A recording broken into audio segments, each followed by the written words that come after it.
Assalamualaikum warahmatullahi wabarakatuh. Bertemu lagi dengan channel CC Karoliane. Kali ini kita akan melanjutkan pembahasan kita di prediksi soal PPPK Guru PJOK tahun 2023 dengan kompetensi teknik. Tentunya dengan kunci jawaban dan pembahasannya. Nah, baiklah Bapak Ibu, kali ini langsung saja kita mulai di pembahasannya dari nomor 1. Contoh penerapan teori behavioristik yang dapat dilakukan oleh guru dalam praktek pembelajaran adalah A. Memahami tahap-tahap perkembangan peserta didik dan menggunakan metode pembelajaran sesuai dengan tahap tersebut. B. Membimbing siswa dalam memperoleh pengetahuan baru. C. Memberikan stimulus kepada peserta didik berupa penataan lingkungan belajar. D. Memberikan penjelasan pengetahuan baru. Pembahasannya, teori behavioristik adalah belajar merupakan tingkah laku sebagai akibat adanya interaksi antara stimulus, rangsangan, dan respon. Tanggapan dapat berupa penataan lingkungan belajar dan memperhatikan respon peserta didik. Jadi, jawabannya adalah C. Memberikan stimulus kepada peserta didik berupa penataan lingkungan belajar.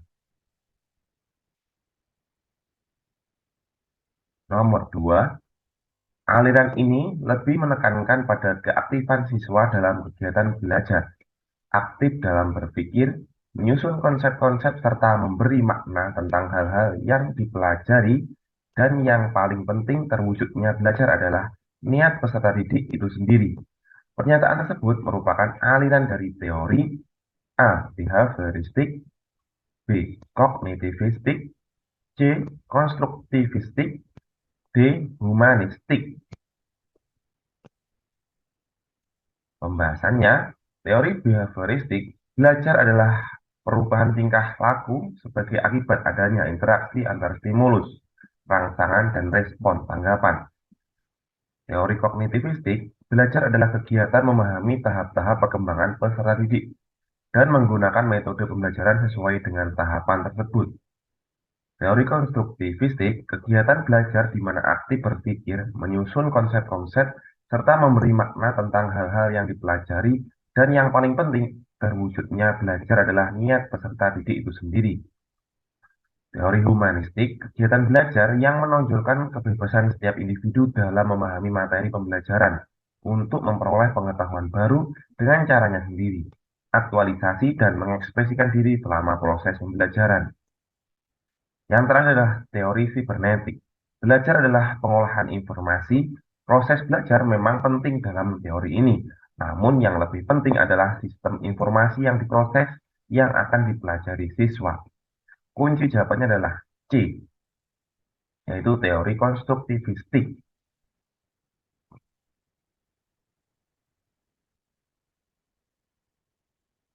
Nomor 3, komunikasi itu merupakan proses simbolik. Pernyataan ini merupakan A. Bentuk komunikasi, B. Tujuan komunikasi, C. Prinsip komunikasi, atau D. Istilah komunikasi. Pembahasannya, prinsip komunikasi antara lain sebagai berikut. Komunikasi adalah suatu proses simbolik. Setiap perilaku mempunyai potensi komunikasi. Komunikasi punya dimensi isi dan hubungan. Komunikasi itu berlangsung dalam berbagai tingkat kesengajaan. Komunikasi terjadi dalam konteks ruang dan waktu. Komunikasi melibatkan prediksi peserta komunikasi. Komunikasi itu bersifat sistemik. Semakin mirip latar belakang sosial budaya, semakin efektiflah komunikasi. Komunikasi bersifat non-sekuensial. Komunikasi bersifat prosesual, dinamis, dan transaksional. Komunikasi bersifat irreversible. Komunikasi bukan panacea atau menyelesaikan berbagai masalah. Kunci jawabannya adalah C. Prinsip komunikasi.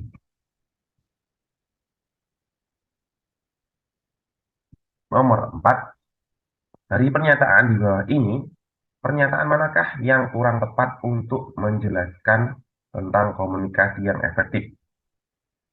A. Komunikasi dikatakan efektif apabila terdapat kesepahaman antara komunikator dan komunikan terhadap makna isi pesan yang disampaikan. B. Komunikasi efektif dapat terjadi apabila komunikator menyampaikan pesan hanya secara linier kepada komunikan dengan maksud untuk merubah tingkah laku. C. Komunikasi dikatakan efektif apabila pesan yang disampaikan oleh pengirim sama maknanya dengan pesan yang ditangkap dan dipahami oleh penerima. D. Komunikasi efektif adalah komunikasi yang dilakukan oleh seseorang kepada orang lain, di mana respon atau efek yang terjadi pada komunikan sesuai dengan tujuan komunikator. Pembahasan tentang komunikasi ini yang disebutkan pada opsi B. Komunikasi efektif dapat terjadi apabila komunikator menyampaikan pesan hanya secara linear kepada komunikan dengan maksud untuk merubah tingkah laku. Ini masih kurang tepat dikatakan sebagai komunikasi efektif karena komunikasi hanya dilakukan secara linear, hanya satu arah, dengan tujuan merubah tingkah laku, sedangkan komunikasi yang baik merupakan sebuah proses interaksi untuk memperoleh sebuah pemahaman bersama dalam mencapai tujuan komunikator. Didukung pendapat sederhana menurut Wibowo dalam perilaku dalam organisasi, menjelaskan bahwa komunikasi adalah pertukaran informasi antar sender dan receiver, dan menarik kesimpulan sebagai persepsi tentang makna suatu antara individual yang terlibat. Jadi jawabannya adalah B.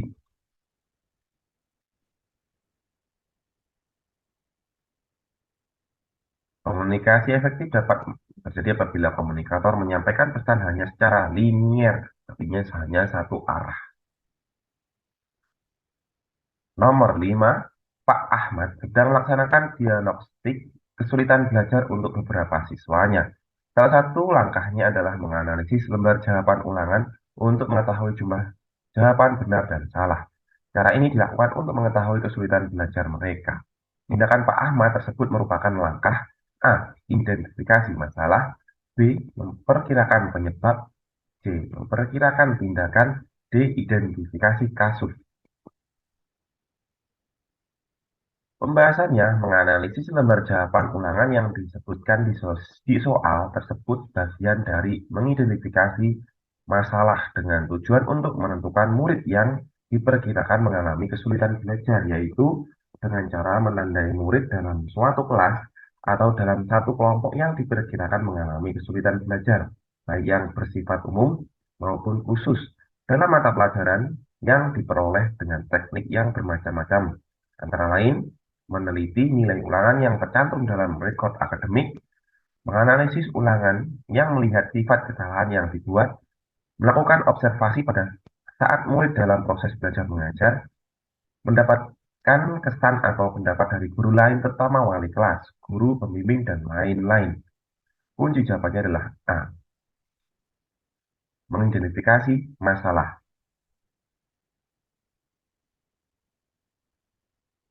Nomor 6. Di kelas Burani ada beberapa anak yang lebih suka menyendiri, sedikit memiliki teman, kurang mampu berkomunikasi, dan kurang mampu bekerja sama.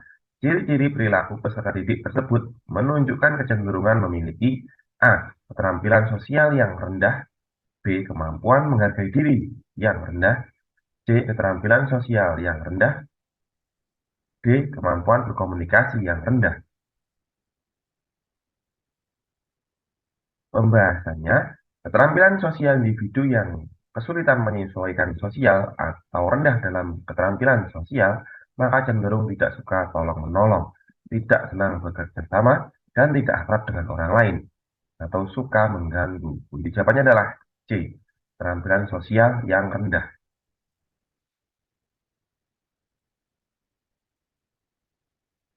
Nomor 7.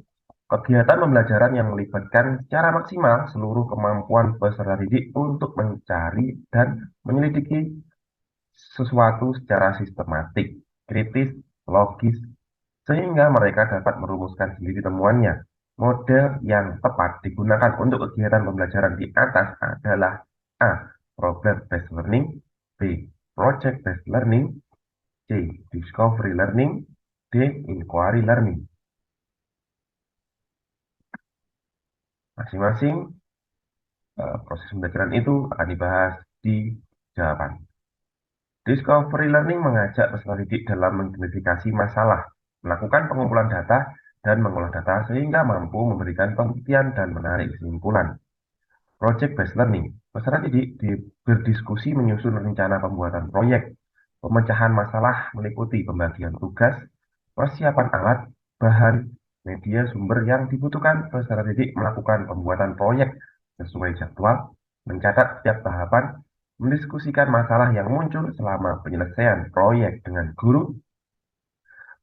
Problem Based Learning, model pembelajaran yang menggunakan berbagai kemampuan berpikir dari peserta didik secara individu maupun kelompok, serta lingkungan nyata untuk mengatasi permasalahan, sehingga bermakna, relevan, dan kontekstual. Inquiry Learning, mencari dan menyelidiki sesuatu secara sistematis, kritis, dan logis sehingga mereka dapat merumuskan sendiri temuannya. Di sini kunci jawabannya adalah D, yaitu Inquiry Learning.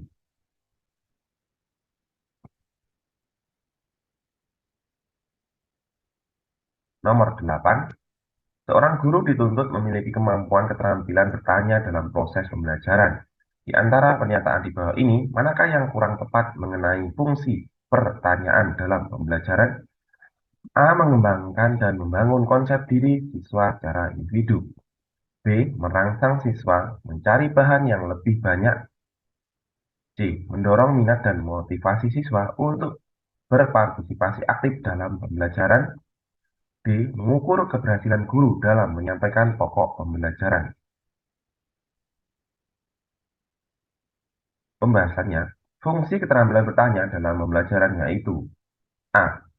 Mengembangkan dan membangun konsep diri secara individu, ini pilihan A. Pilihan B, merangsang siswa mencari bahan yang lebih banyak eksplorasi. C. Mendorong minat dan motivasi siswa untuk berpartisipasi aktif dalam pembelajaran. Sedangkan untuk opsi D, mengukur keberhasilan guru dalam menyampaikan pokok pelajaran, merupakan tujuan dari evaluasi pembelajaran. Jadi jawabannya adalah D, yaitu mengukur keberhasilan guru dalam menyampaikan pokok pembelajaran.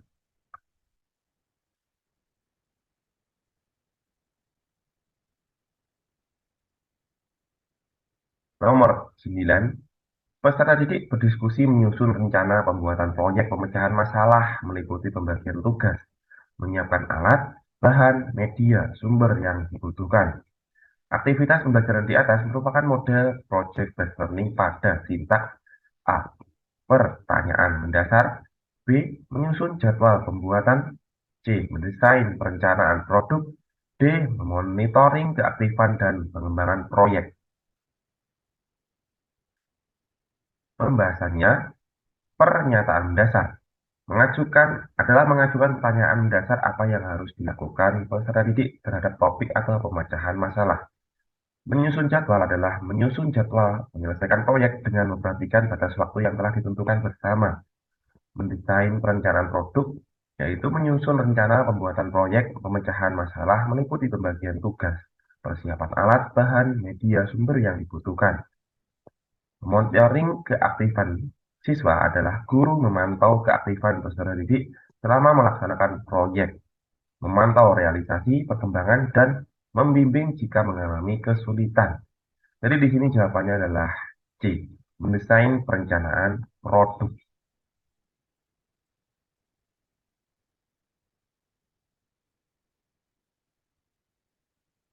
Nomor 10, daya pembeda pada suatu soal adalah A. Jumlah siswa yang bertanya, jumlah siswa yang menjawab salah, dan jumlah siswa yang menjawab benar. Proporsinya sama. B. Kemampuan suatu butir soal yang tidak dapat membedakan antara siswa yang telah menguasai materi dan siswa yang kurang menguasai materi. C. Kemampuan suatu butir soal dapat membedakan antara siswa yang telah menguasai dan siswa yang kurang menguasai materi yang ditanyakan. D. Jumlah siswa yang menjawab benar lebih banyak daripada jumlah siswa yang menjawab salah. Pembahasannya, daya pembeda soal adalah kemampuan suatu soal untuk membedakan antara siswa yang berkemampuan tinggi dengan siswa yang berkemampuan rendah. Di dalam buku Arifunto tahun 1999 halaman 211. Jawabannya adalah C. Kemampuan suatu titik soal dapat membedakan antara siswa yang telah menguasai dan siswa yang kurang menguasai materi yang ditanyakan.